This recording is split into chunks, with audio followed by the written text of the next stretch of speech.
తవ్వే కొద్దీ బయటపడుతున్న మృతదేహాలు. వాయినాడ్లో 316కు చేరిన మృతుల సంఖ్య. వాయినాడ్లో యుద్ధ ప్రాతిపదికన సహాయక చర్యలు.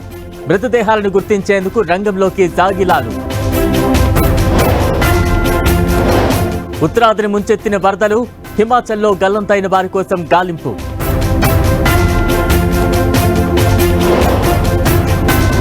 కొనసాగుతున్న తెలంగాణ అసెంబ్లీ సమావేశాలు. సివిల్ లా బిల్లును ప్రవేశపెట్టిన మంత్రి శ్రీధర్ బాబు.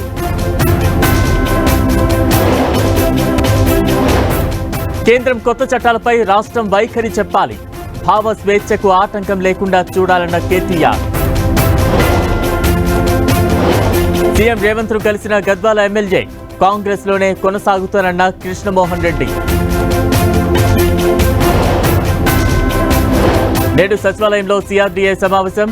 అమరావతి నిర్మాణంపై కీలక నిర్ణయాలు తీసుకునే ఛాన్స్. తనపై దాడులకు ఈడీ సిద్ధమవుతోందన్న రాహుల్. చాయ్ బిస్కెట్లు సిద్ధమంటూ కాంగ్రెస్ నేత ట్వీట్. రాష్ట్రపతి భవన్లో నేడు రేపు గవర్నర్ల సదస్సు.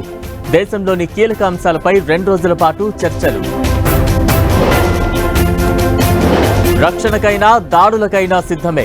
హమాస్ బెదిరింపులకు భయపడబోమన్న ఇజ్రాయెల్.